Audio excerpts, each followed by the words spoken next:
हस्तिनापुर गांव में रहने वाली सरोज के 5 बेटे थे। उसका पति जगदीश पेशे से एक कपड़ा व्यापारी था। कुछ वर्षों पहले जगदीश का स्वर्गवास हो गया था। समय के साथ सरोज के सभी बेटे जवान हो गए और उन्होंने पिता के कपड़ों के सीमित कारोबार को बड़े उद्योग के कारखाने में बदल दिया। पूरे गांव में उन्हीं के चर्चे हुआ करते थे। अरे सरोज के 5 बेटों ने मिलकर सरोज का मान ही बढ़ा दिया भाई। पहले तो पिता के छोटे मोटे कारोबार को इतना फैलाया और फिर उसी कमाई से इतना चौरस घर खड़ा कर दिया। 100% सच कहा रमेश भाई। अमीर रईस होने का सरोज के मन में जरा भी अहंकार नहीं है। जरूर ही पिछले जन्म में इसने पुण्य किए होंगे, तभी जाकर इस कलयुग में इसे 5 पांडव पुत्र का सौभाग्य प्राप्त हुआ है। सरोज के प्रति गांव वालों के मन में काफी इज्जत थी। पैसे वाली होने के बावजूद भी उसके अंदर बिल्कुल घमंड नहीं था। अरे मेरे 5 पांडु, यहाँ पर आओ। माँ, कारखाने पर जाने के लिए देरी हो रही है, शाम को बात हो सकती है। कामकाज के प्रति क्या इतना मशरूफ हो गए हो तुम लोग, जो पल भर के लिए अपनी माँ के पास नहीं बैठ सकते? मोहन भैया, तुम माँ की बात सुन लो, हम चारों कारखाने जा रहे हैं। अरे ठहरो, मुझे तुम 5 से बातचीत करनी है। ये तस्वीरें देखो, मैंने तुम 5 भाइयों के लिए लड़कियां पसंद की हैं। सभी खानदानी और रईस खानदान की हैं। ऐसा सुनकर 5 भाई एक दूसरे का मुंह ताकने लगते हैं। तभी उसका तीसरा बेटा कहता है, माँ, ऊपर वाले की दया से आपके 5 बेटे अपने पैरों पर खड़े हैं। माँ, शुरुआत से ही हम 5 भाइयों की सोच यही रही है कि हम गरीब घरों की बेटियों को ही इस घर में दुल्हन बनाकर लाएंगे। माँ, प्रदीप सही कह रहा है। अरे पगला गए हो क्या तुम लोग? अगर मैं किसी गरीब की बेटी को ब्याह कर लाऊंगी तो लोग सैकड़ों बातें बनाएंगे। गरीब अमीर का मेल भी नहीं देखा कहेंगे। माँ, आपको जमाने की पड़ी है।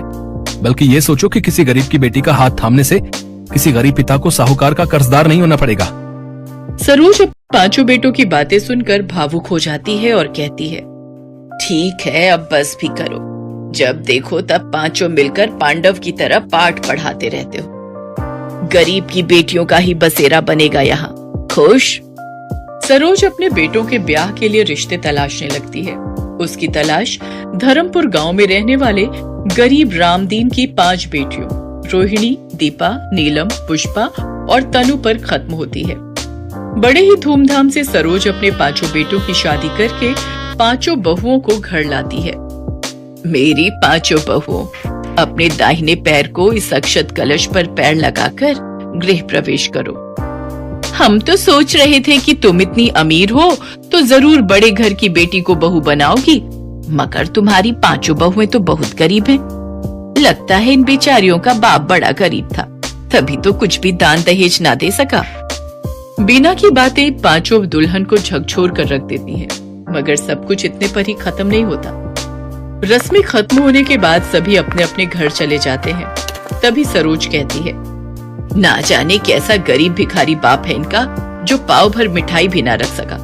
तुम सब देखना, कल सुबह तक ये बीना पूरे गांव में ढिंढोरा पीट देगी कि मेरी बहुएं गरीब घर से है। सरोज की बातें सुनकर उसके बेटे कहते हैं, माँ, अभी हम 5 की पत्नी को आए हुए पल भर भी नहीं हुआ और आपने अभी से ही इनको ताने देना शुरू कर दिया। सरोज की कड़वी बोली उसकी बहुओं के दिलों को अंदर तक चोट पहुंचा रही होती है। देखते ही देखते सप्ताह पर सप्ताह, महीने भी बीत जाते हैं। एक शाम बीना सरोज के पास आती है। अरे ओ सरोज, गजब हो गया, तुम तो बर्बाद हो गई। ऐसा भी क्या हो गया जो तेरी सांसें ऊपर नीचे हो रही हैं? ठीक से बता, जल्दी क्या हुआ? तेरे कपड़े के कारखाने में गंभीर आग लग गई है।